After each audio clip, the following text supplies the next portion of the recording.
Hey guys, OGalbina here, and happy holidays, Merry Christmas to those of you who are celebrating today.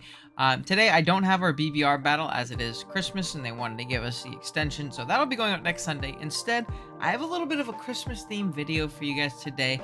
I decided that I'll be going over the top 5 Ice-type Pokemon in, well, Pokemon. There's some really solid ice types, despite it notoriously being one of the worst types defensively. I think offensively in singles, the ice typing has a lot of upside, especially when added onto by other strong dual stab typings and coverage and things like that. So while these Pokemon aren't the bulkiest thing in the world typically, with the exception of a few, which we'll talk about, they're really scary offensively and they're really cool. I will be excluding like top tier legends, like box art level mons. Like I won't be talking about Calyrex Ice, and I won't be talking about, I guess, Arceus Ice. I guess we do kind of break the rule, but regardless, we're gonna jump into it. If you guys do enjoy today's video, and you want to see more of it, be sure to drop a like on the video and let me know in the comments below that you enjoyed. Let me know what your favorite ice type is. If you want to drop a sub to the channel, help us get to 2,000, which is our goal right now, I would really appreciate it a ton.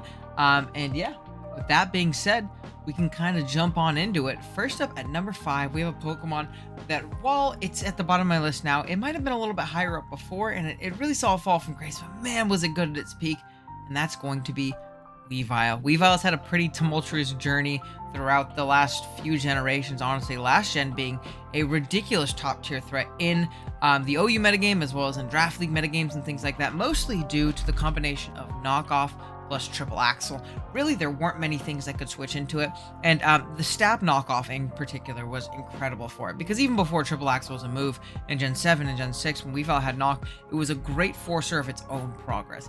That meaning, if something wanted to switch in on your Weavile, and it might defensively check it, like a Clefable, a Tapu Fini, something like that, you'd be able to knock it off and get rid of its Rocky Helmet, its leftovers. And now when it comes in on hazards and it takes that triple axle, and it's gonna continuously get shit down, especially on like a Choice Band variant or like Swords Dance or something like that, they're really gonna get worn down fast and really take a beating.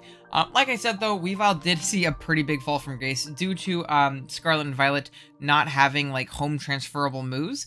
Weavile did lose access to both knockoff and triple axle, which were really big blows to it, making it pretty much obsolete, especially because there's another Pokemon on this list that does what Weavile did, but even better. So unfortunately, Big Weavile is going to be falling off pretty heavy here in Generation 9, but I think it still deserves a spot on this list just due to the dominance that it showed in the past. And, the fact that it's still a very solid Pokemon, it's just not going to be at the tippy top. I think if the Pokemon we're going to talk about a little bit later, no spoilers, wasn't in the game, or was worse, I guess, we'd still see Weavile a fair bit in OU, just because Dark plus Ice, and then having that Ice Shard priority, Swords Dance opportunity, low kick, it's still pretty solid. And I think in a Terra metagame, even maybe Terra Weavile could pop off. But yeah, unfortunately, Weavile is going to be at the bottom of our list at number 5 today. Number 4, we have the first of many debatably broken Pokemon, at least in the OU metagame, and that is going to be Darmanitan Galar. A really cool Pokemon, having an incredibly unique ability here in Guerrilla Tactics, which makes gives you basically a Choice Band boost on your attacks, but it locks you into the first move that you click. So it's basically Choice Band as an ability, which is really incredible from a wall breaking perspective. You can either go Choice Scarf and essentially have a Scarf and a band. You can go Band and have a Band and a band, and that calculates to more than +2. So it's a ridiculous wall breaker. On top of that, you have a base 140 attack, which is astronomically high when you factor in these boosts, and you have great stab options, or great coverage options as well, alongside like the Icicle Crash that you're typically going to be running. You have U-turn for momentum, you can Earthquake and Flare Blitz to break through common ice resists and things like that, and can do some really cool things. In the meantime, you can also Superpower and Rock Slide and Iron Head, not coverage that you're typically going to be using, but you can definitely do it. And on top of that, it does have a niche option in Zen mode, which basically turns you into a Fire and Ice type when you get below half HP, really changing your stats up a ton, making you a lot faster. And you can run like Belly Drum, Salic Berry, Belly Drum, Citrus Berry sets, and kind of pop off that way. It's a great surprise factor for a Pokemon that really demands respect from its Guerrilla Tactics ability, which is really cool. And this Pokemon was banned in Generation 8 OU, which is not currently in the game in Scarlet and Violet, so it's kind of still sitting there in purgatory, I guess. In the Draft League metagame, which is something that I'm a little bit more familiar with myself, it definitely wasn't overpowered in the sense that when you know Darmanitan Galar is coming, there's different ways that you can, choose to check it defensively and offensively with either faster Scarfers, Hazards, Helmet water types in particular. But in OU game, it was OU metagame, it was very, very centralizing. That makes sense why it was banned. I have it a little bit lower than a couple of the Pokemon on this list just because I think that its versatility is a little bit lacking, and it's really only good in that OU singles metagame. Only oppressive and, broken in that OU singles metagame. So, yeah. Next up, we have a Pokemon that is brand new to Scarlet and Violet, and that is going to be the recently banned Iron Bundle. It is an ice and water type. It is the future paradox form of Delibird, and who would have thunk that they would have made Delibird an uber Pokemon, just on how broken it is. It has an incredible speed stat right now, 136, which is much, much faster than 95% of the metagame at the current moment, which is obviously incredible. It has a really solid stab combination, ice and water. The fact that it can freeze dry plus water move is really hard for teams to guard against, especially right now in a limited metagame in this pre-home era that we're at. Now, who knows, in OU, maybe it'll end up coming back once we have home come out, once we have DLCs come out, and, more powerful Pokemon are added into the metagame, and these top-tier threats don't seem as oppressive. Who knows? It could be like a Melmetal situation where Melmetal was broken for a little while and then ended up coming back. Again, it's not the most versatile Pokemon, in the sense that it really is going to come in as that strong special attacker. It's either going to run boots, specs, or booster energy to boost its special attack or speed, depending on the variant that you want to go in that specific instance. And it's going to click Hydro Pump and Freeze Dry, and maybe click Ice Beam or something of the sort. It does have access to Flip Turn and U-Turn for momentum. It's one of 2 Pokemon in Scarlet and Violet that actually have access to Flip Turn. So that's definitely a cool niche for it. And it has some great utility moves like Encore and Taunt. I remember I got Encored by a sub Encore bundle when it was still allowed in the tier in OU with a Blissey, and I got absolutely wrecked by it that game. So while it's not the most versatile Pokemon, I think it still has some options in that respect, which can be really cool. And it's just incredibly impressive in that way. I think a big downside to bundle right now for me too, personally, why I don't have it a little bit higher, is one, going to be that lack of versatility, and 2, the lack of reliable, strong water stab.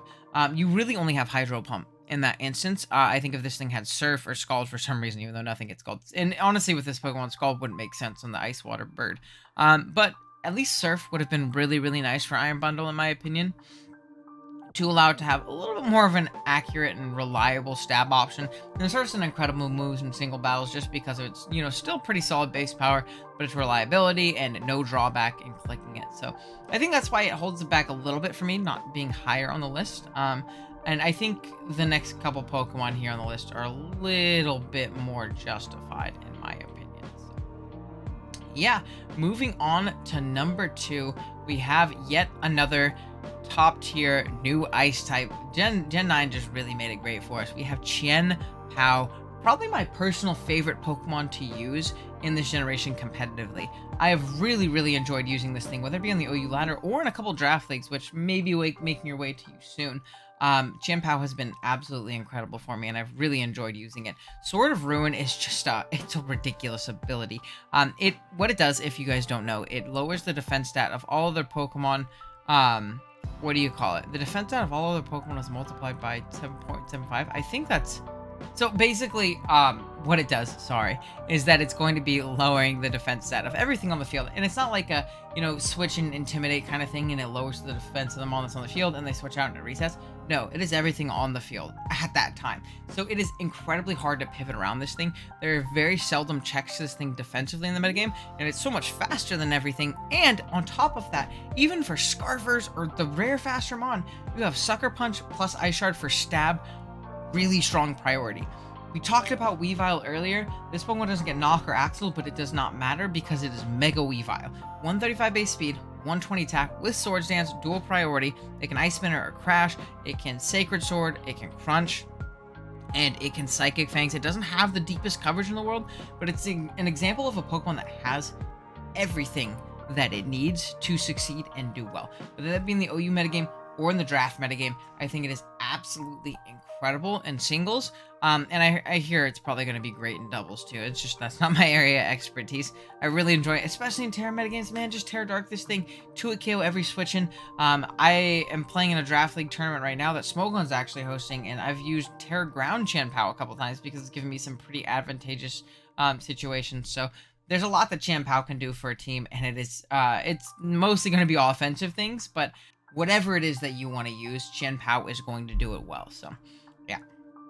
And then, before we get into number 1, I do want to give some honorable mentions to other great ice types throughout Pokemon's history that haven't gotten shouted out in this video. First up, I want to talk about Mamoswine. Mamoswine is incredible. Again, I'm not going to go over these ones super in-depth because they're not in the video. Love me some Mamoswine.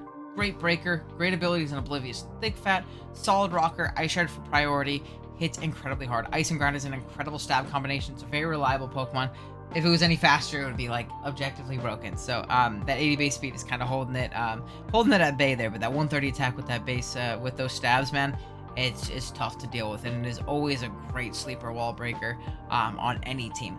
Next up, another really slept on Pokemon in my personal opinion, an agency staple in Mega Glalie, another really strong Pokemon with Ice plus Ground coverage. It can boom with that Refrigerate as well, and Refrigerate is just a very solid ability boosting up your Ice type moves. It's a really solid offensive spiker in the generations in which it did exist, and it's a lot of fun. Again, it's typically a lower tier Pokemon, but I think it's great in draft. And there are niche instances where something like Glalie can really, Mega Glalie could pop off in like Gen 7 OU, and I'm not too familiar with Gen 6 and things like that. So really, really solid Pokemon. And then lastly, we have a Pokemon that I almost debated kind of putting in Weavile slot, but it might be new toy syndrome, so I decided not to, and I decided Weavile deserved his day. That's going to be the new pseudo legendary in Baxcalibur, which I have been very impressed with in the instances I've seen it be used. I had to build for Baxcalibur and BBR for week 2, and it was terrifying, realizing how ridiculously strong this thing is. It can be just like a Choice Band or Scarf variant. It can be Swords Dance or Dragon Dance. Glaive Rush is an incredible ability, an incredible move, basically being outrage based power, with the only drawback being that you take double damage next turn, but it doesn't matter if you're killing everything.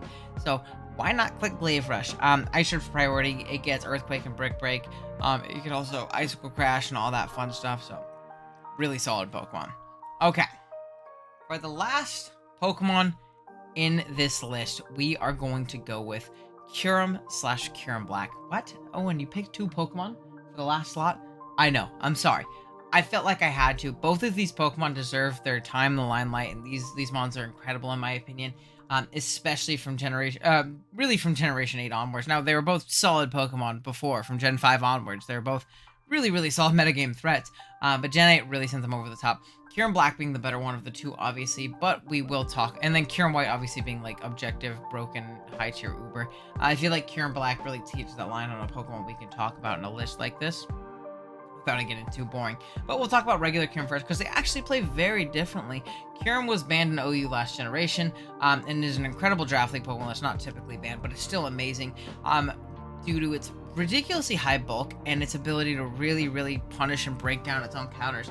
Typically, what you'd see from Kyurem in past generations, or in Generation 8 and things like that, is you would see either Choice Specs variant, which it got access to Freeze Dry this generation, which made Specs variants so much more reliable. Freeze Dry, Ice Beam, Draco Meteor, Earth Power is just like incredible coverage offensively. You hit everything you need to, and really being able to bully those waters is incredible.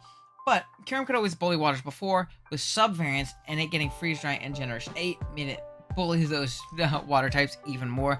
Sub, Earth Power, Freeze Dry, and Roost was incredible.